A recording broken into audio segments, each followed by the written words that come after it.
कहाँ से आ गई मनहूस कहीं की? ठीक है, तुम्हारी हिम्मत कैसे मेरी माँ से बात करने की? भूलो मत, मेरी माँ है।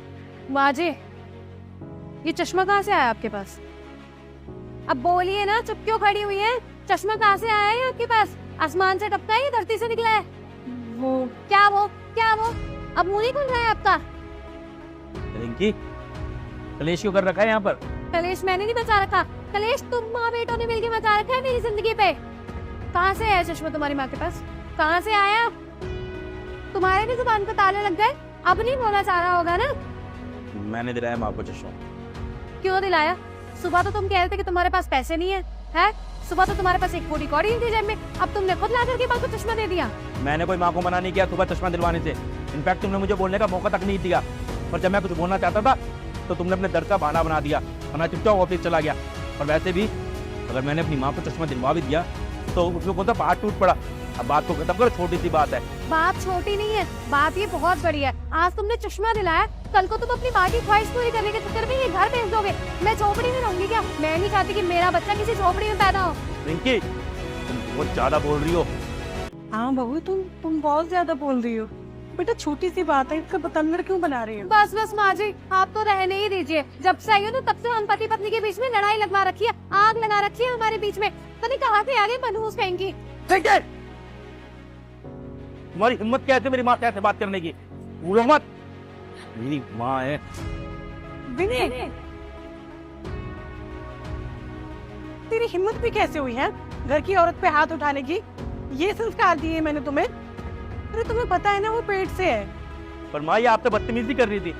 हाँ तो करने देने, बदतमीजी कर रही थी तो मुंह से भी तो समझा सकता था ना उसे। हाथ उठाने की क्या जरूरत थी? तू तो हमारे खानदान का नाम डुबो रहा है। हमारे खानदान में कभी किसी मर्द ने किसी औरत पे हाथ नहीं उठाया। यही संस्कार दिए मैंने तुझे कि तू अपनी पत्नी पे हाथ उठाए। सॉरी बेटा, माफ कर दे इसे। चल रिंकी से माफी मांग, और आज के बाद ध्यान रखियो कभी भी उस पे हाथ मत उठाना। ठीक है, नहीं उठाऊंगा हाथ। तुम्हें शर्म नहीं आ रही है बीबी? गलती तुम्हारी है और माफी मैं मांग रहा हूँ। अगर तुम्हारे में सच में थोड़ी सी भी गैरत है ना, अगर शर्म है, तो अभी भी मौका है, माफी मांगो मेरी माँ से। क्योंकि ना गलती तुम्हारी होने के बावजूद आज भी तुम्हारे साथ खड़ी हुई है वो। I'm sorry माँ जी, मैंने आपको समझने में गलती कर दी। मैं आपको उल्टा सीधा कह रही हूँ और आप अपने बेटे के आगे मुझे ही सपोर्ट कर रही हैं। मुझे माफ कर दीजिएगा, मुझसे गलती हो गई। नहीं बेटा, तुम्हें सॉरी बोलने की कोई जरूरत नहीं है। तुम तो मेरी बेटी जैसी हो, और बेटी की बात का बुरा थोड़ी ना लगता है माँ को। बस तुम लोग ये लड़ाई खत्म करो। माँ जी, ये आपका चश्मा।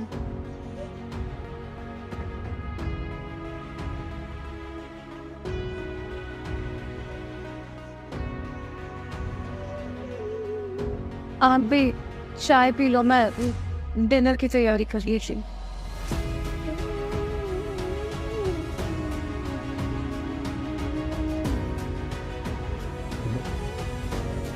मैं अब यहाँ नहीं रह सकती, मैं कल ही वापस चली जाऊंगी।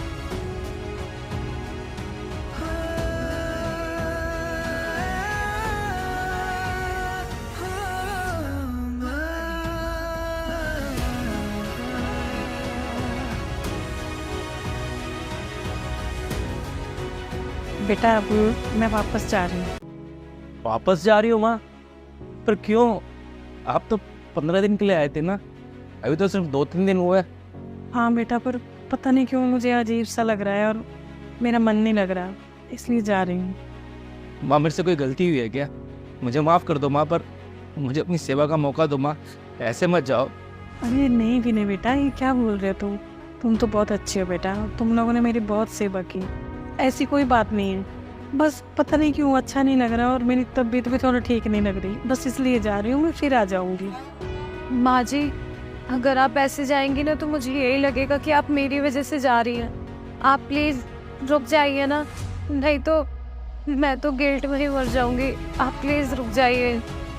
नहीं बहू, ऐसी कोई बात नहीं है, तुम तो बहुत अच्छी हो बेटा। मैं फिर जल्दी आ जाऊँगी, लेकिन अभी मुझे जाने दो। विनय, मैं तुम्हारे हाथ जोड़ती हूँ बेटा, देख मुझे मत रोक, मुझे जाने दे, मेरा मन कुछ अजीब सा हो रहा है। माँ फिर भी मुझे एक मौका तो देना चाहिए था आपको सेवा करने का। आपने तो वो मौका भी मुझसे छीन लिया। विनय मैं फिर आ जाऊंगी बेटा, तुम परेशान मत हो। और प्लीज बेटा विनय अब मुझे मत रोक, मेरा बिल्कुल भी मन नहीं लग रहा, मैं जाना चाहती हूँ। ठीक है माँ, हाथ मत जोड़ो आप। बाकी अगर आपने मन बना लिया जाने का तो ठीक है। एक काम कर दो, मैं आपको खुद धर्मेंद्र के घर तक छोड़ देता हूँ।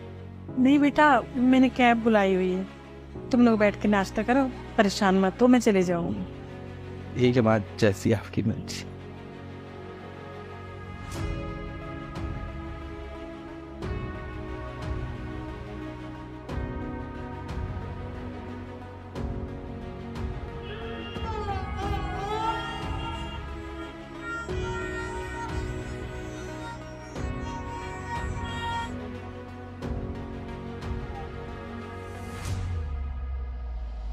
अरे तुम चाय नाश्ता तो कर लेते विनय। अच्छा हुआ चली गई बुढ़िया, सर पे बोझ बनी बैठी थी।